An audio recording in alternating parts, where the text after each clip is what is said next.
Som repræsentant for hovedstadsområdet, eller hovedstadsregionen, så vil jeg jo gerne... Han er slet ikke styr på det kamera, der. Jeg står og filmer den. Så vil jeg have lov at lave en indledende tale, og sparke mødet i gang. Først og fremmest, lad mig understrege, at jeg er utrolig glad for at være her i dag. Det er en fornøjelse at se jer igen, det er meget lang tid siden.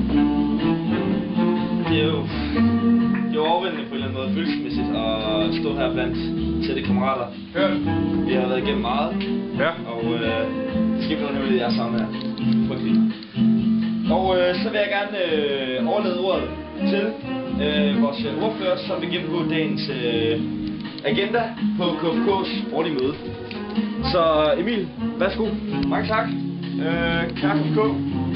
Hjertelig velkommen til dette års møde, som består i vores...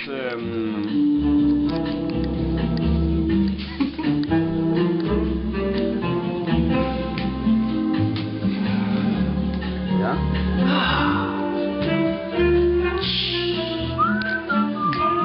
Det er færdigt nu. Jeg ved ikke. Nej, vil du have lov at præsentere programmet?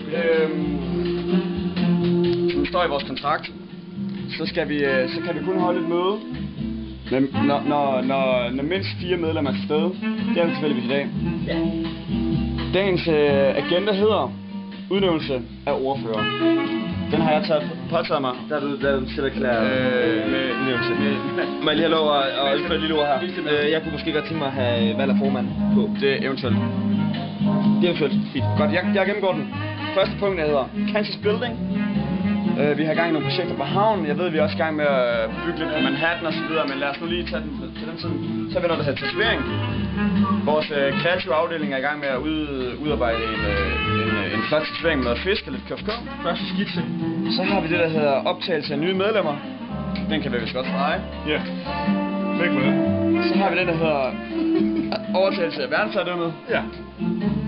Godt. Årlige møder. Ja. Månedlige telefonkonferencer. Ja, korrekt. Og så har vi forhold til vores ærkefjender. Det kan vi også godt strege. Det har der ikke noget forhold. Godt, det kan i hvert fald godt strege et forhold. Det er en fræk tale. Og så har vi eventuelt, og så har vi selvfølgelig KFK med så hjerte. Det passer med musikken, og vi siger tak for det indledende samtaler.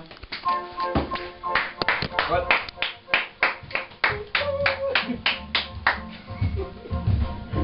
Ja. Det er godt til, dreng. Fuldtænker. Det er langt. Bag. Livsholdigt stund.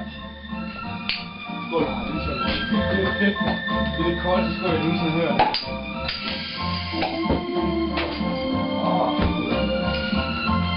For KFK! KFK, leve! Hurra! Hurra! Hurra! 3 gange.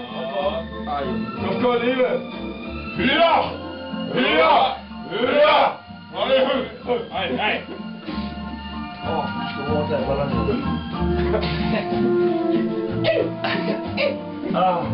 Ja. Godt. Nu er jeg gerne på dagsordenen, det er... den tager vi under eventuelt bundsmad. Rookies. Lad os komme i gang med mødet. Hvad laver du her? Du er så pisse klar. Hvad skal jeg lade sig frem? Okay. Lad os komme i gang, der. Men det bliver sådan muslim, fordi vi har faktisk... vi har noget... Vi har en ekstrem dagsorden. Ja, der er faktisk. Skal vi sige? Altså, hold da kæft, der står ikke noget i vores overenskomst om, at man gerne må få så meget med det. Er du svimmel på en gasser? Ej, man er skidt i bukser, det er næsten for klamt.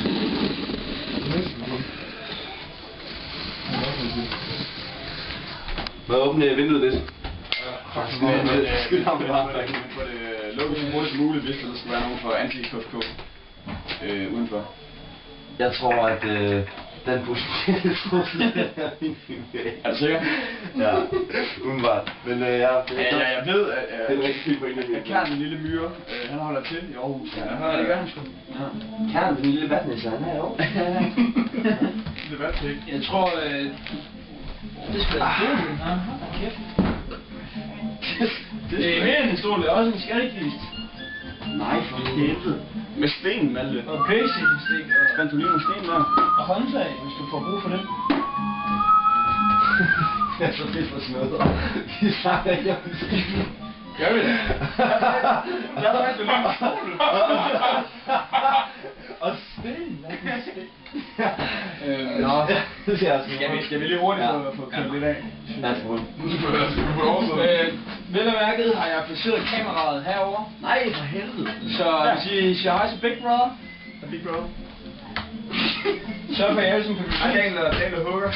og sige hej til Daniel. Og rette Ja, på. det er lige, altså, jeg vil gerne lige have lov at understrege, at det her det er jo for, at vores resterende medlemmer, Daniel, ja, faktisk bare Daniel, og så Hugger, men det er jo så, der snakker vi, han har 1,5% medlemskab efter 3,5 års aspirerende medlemskab. Så det er situationen, som ser ud i dag. Men lad os starte med Kansas Building. Ja, det synes jeg. Hvem lægger ud med det? Jeg kan forstå, at vi er i gang med at bygge et video. Har du set pipen, Malte? Altså nu vil vi give et resumé fra hvad der skete sidste gang til nu. Hvor lang siden? Det vil være ret lang tid. Jeg tror, vi snakker Daniel. Nej, Daniel. Altså jeg tror, at Daniel han engang besluttede for at bygge en gård. Eller overtage en gård. Overtage en gård vil jeg nok til Kansas Building. Det var også meget useriøst. Kan jeg huske. Det var dengang han gerne ville være tømrer. Det er så mange år siden. Ja, det vil være lang tid. Men stadigvæk. Resumé, det lyder vel, at Kansas Building er stadigvæk in progress. Vi mangler måske en location. Store fremskridt. Et lille sten, der skal sættes et sted. Som Aarhus repræsentant kan jeg jo også fortælle, at vi er i gang med at bygge et stort på havnen lige nu. Det er sådan en indtaget havn. Og i første omgang så udlejer vi til lægfolk, som selvfølgelig er nogle proletarier i forhold til os. Ja, det er Lighthouse, det er lige præcis. Men for senere, når vi får organisationen bedre plads, så ind der til at starte med, for derefter at brede ud. Ja. Jeg kan også stå i gang med lidt i Øststaden. Jeg har også lidt derude. Ja, jeg har kigget på det. Mulighederne for at rykke ind i det her by. Okay. Men Det er fandme lige. Kigge. Det er men, Så kan vi sidde i koncertsalen der.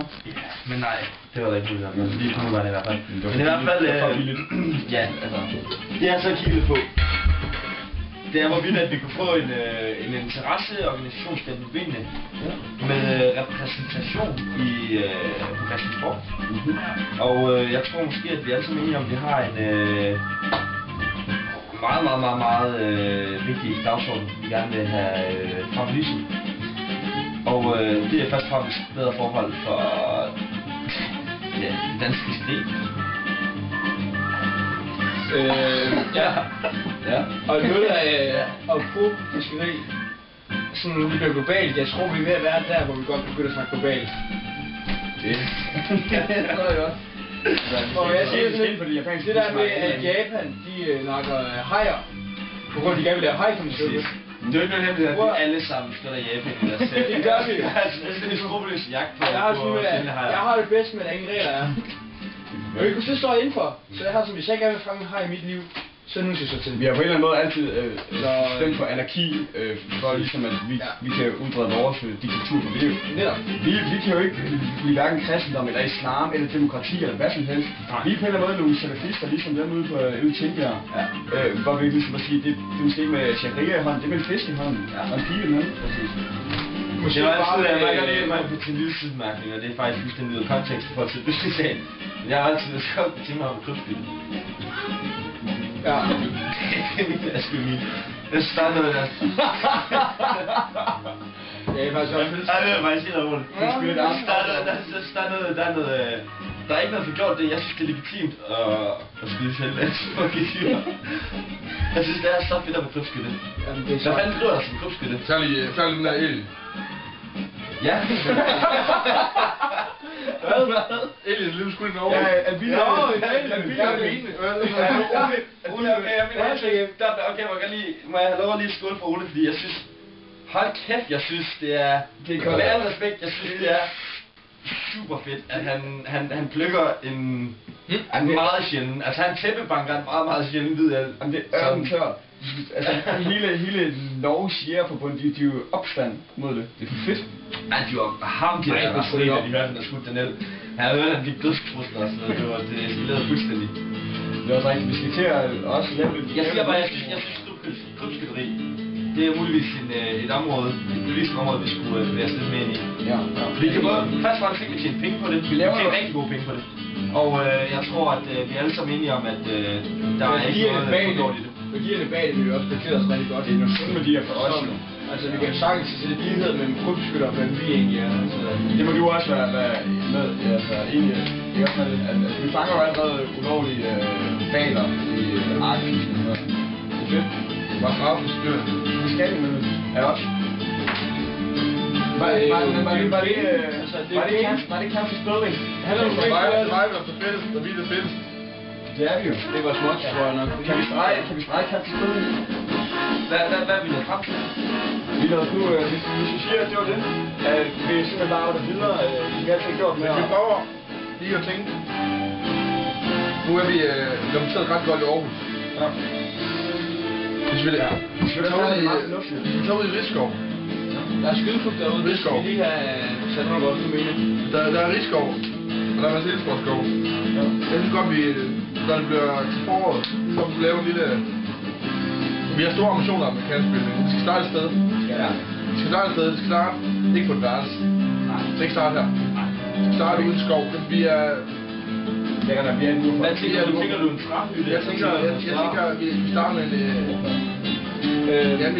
Jeg har det indskud. Jeg tænker, vi starter med et sted, hvor vi ved, at der ikke er nogen, der angriber os. Jeg kan godt forestille mig ret hurtigt, at der er en masse folk, der er lidt sure på os. AKK, alle mulige. AKK, det er klubben, hvor du siger sure, og vi gider kysse med dem. Der er lidt ligeglad.